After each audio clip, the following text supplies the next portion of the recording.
आकाशवाणी भोपाल से प्रस्तुत हैं प्रादेशिक समाचार।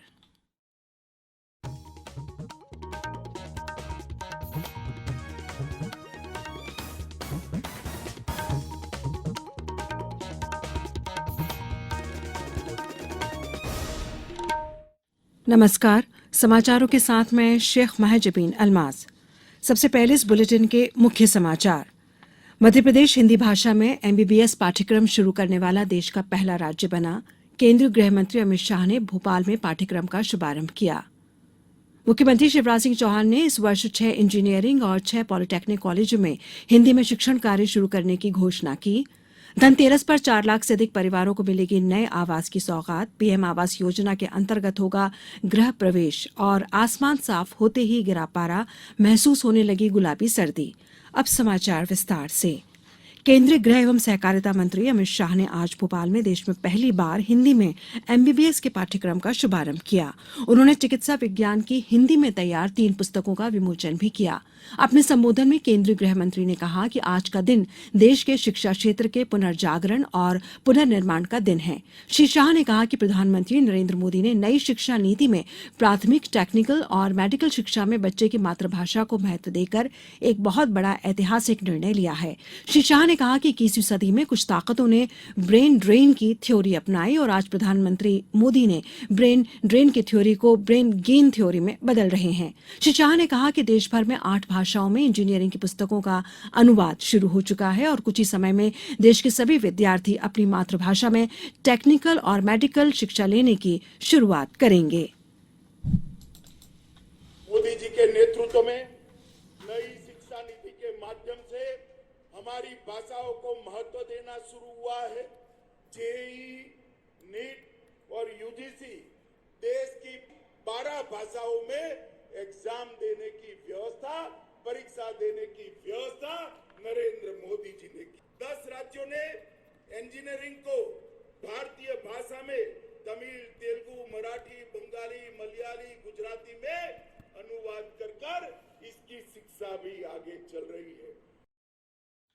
श्री शाह ने कहा कि केंद्र की नरेंद्र मोदी सरकार ने टेक्निकल और मेडिकल एजुकेशन के क्षेत्र में कई परिवर्तन किए हैं। श्री शाह ने कहा कि 2014 में मेडिकल कॉलेज 387 थे, जो बढ़कर 596 हो गए हैं। एमबीबीएस सीटों की संख्या 51,000 से बढ़ाकर 79,000 कर दी गई है। आईआईटी 16 थे, जो अब 23 हैं। आईआईएम 13 थे, जो अब 20 हैं। इससे पहले अपने संबोधन में मुख्यमंत्री शिवराज सिंह चौहान ने कहा कि जब इटली, चीन, जर्मनी और रूस अपनी भाषा में पढ़ सकते हैं तो भारत क्यों नहीं। मुख्यमंत्री ने घोषणा की कि हम इस साल 6 इंजीनियरिंग, 6 पॉलिटेक्निक कॉलेजों में हिंदी में पढ़ाई शुरू करेंगे। बाद में आईआईटी में भी हिंदी का प्रयोग होगा। आईआईएम की पढ़ाई भी हिंदी में होगी।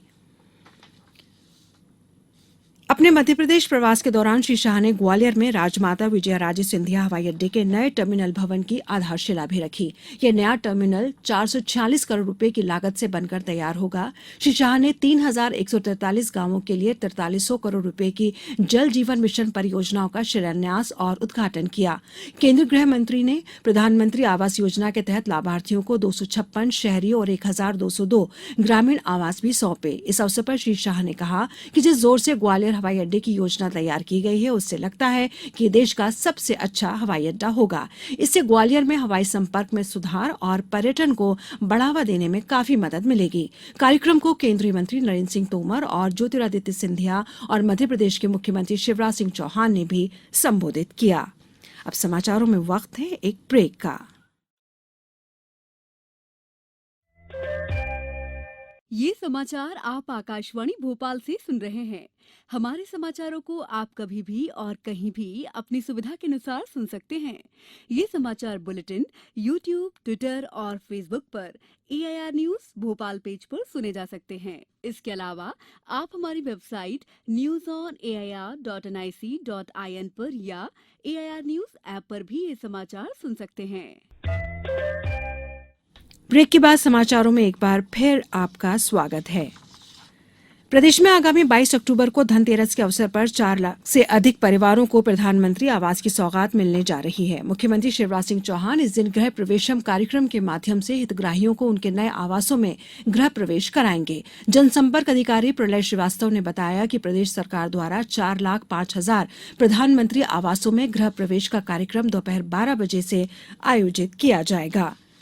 केंद्रीय राज्य मंत्री प्रहलाद पटेल ने कहा कि आज सागर सहित मध्य प्रदेश में आजादी के 75 वर्ष के उपलक्ष्य में 25 शहरों में 75 डिजिटल बैंकिंग यूनिट शाखाओं का चयन किया गया है। इसके लिए प्रधानमंत्री नरेंद्र मोदी और वित्त मंत्री निर्मला सीतारमण का धन्यवाद देते हुए उन्होंने कहा कि सुविधा से बैंकिंग क्षेत्र में हुई पारदर्शिता एवं शीघ्रता से व्यक्तियों को सुविधाएं मिल सकेंगी। उन्होंने कहा कि कोरोना के समय डिजिटल बैंकिंग का महत्व समझ में आया था, जब व्यक्ति घरों के बाहर नहीं निकल सकते थे और उनको अनेक आवश्यकताएं महसूस होती थीं, तब डिजिटल बैंकिंग ने सहयोग प्रदान किया था। आसमान साफ होने के साथ ही उत्तर से आ रही शुष्क हवाओं के प्रभाव से प्रदेश में रात के तापमान में कमी आई। राजधानी भोपाल में भी सुबह शाम गुलाबी सर्दी का एहसास होने लगा है। उधर ग्वालियर में कल रात का तापमान 17.7 डिग्री सेल्सियस दर्ज किया गया, जो वर्तमान सीजन में अब तक का सबसे कम है। प्रदेश में सबसे कम तापमान 14 डिग्री सेल्सियस रायसेन में दर्ज किया गया। वहीं सबसे अधिक तापमान 33 डिग्री सेल्सियस राजगढ़, खजुराहो, दमोह, रतलाम और उज्जैन में दर्ज किया गया। मौसम विभाग ने अगले 24 घंटों के दौरान बालाघाट, मंडला, सिवनी, डिंडोरी, अनूपपुर, छिंदवाड़ा और शहडोल जिलों में गरज चमक के साथ बौछारें पड़ने की संभावना जताई है। The institution of engineers India का 2 दिवसीय 37वां राष्ट्रीय सम्मेलन आज से इंदौर में आयोजित किया जा रहा है। सम्मेलन का विषय उदीयमान प्रौद्योगिकी और भूकंपीय सरोकार रखा गया है। सम्मेलन के दौरान इस विषय पर आईआईटी, भाभा परमाणु अनुसंधान केंद्र से शोध संस्थानों के अलावा उद्योगों से जुड़े लगभग 300 विशेषज्ञ अपने अनुभव साझा करेंगे। अब कुछ समाचार संक्षेप में। केंद्रीय गृह मंत्री अमित शाह ने चिकित्सा शिक्षा की हिंदी पुस्तकों का लोकार्पण भोपाल में किया, जिसका सीधा प्रसारण खंडवा, गुना, रतलाम सहित विभिन्न जिलों में किया गया। शिवपुरी जिले में खरीफ फसल उपार्जन के लिए किसानों का पंजीयन अब 21 अक्टूबर तक किया जा सकता है। शहडोल में 3 दिवसीय प्रांतीय संस्कृति महोत्सव का आयोजन किया गया। महाकौशल प्रांत के 8 विभागों के 20 जिलों से करीब 600 प्रतिभागी महोत्सव में शामिल हो रहे हैं। कटनी में आयुध निर्माणी प्रतिरक्षा मजदूर संघ की राष्ट्रीय कार्यकारिणी की बैठक आज संपन्न हुई। इस बैठक में केंद्रीय मंत्री फग्गन सिंह कुलस्ते भी शामिल हुए। प्रधानमंत्री मत्स्य संपदा योजना के तहत लाभ लेने के लिए गुना जिले में 31 अक्टूबर तक आवेदन किए जा सकते हैं। आगरमालवा जिले के सुसनेर में कल 282 बेशकीमती चांदी के सिक्के ब्रिटिश शासनकाल के मिले हैं। ग्रामीणों ने इसकी जानकारी प्रशासन को दी। अंत में मुख्य समाचार एक बार फिर। मध्य प्रदेश हिंदी भाषा में एमबीबीएस पाठ्यक्रम शुरू करने वाला देश का पहला राज्य बना। केंद्रीय गृह मंत्री अमित शाह ने भोपाल में पाठ्यक्रम का शुभारंभ किया।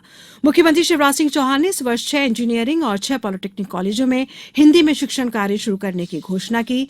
धनतेरस पर 4 लाख से अधिक परिवारों को मिलेगी नए आवास की सौगात। पीएम आवास योजना के अंतर्गत होगा गृह प्रवेश। और आसमान साफ होते ही गिरा पारा, महसूस होने लगी गुलाबी सर्दी। आज इस बुलेटिन में बस इतना ही। नमस्कार।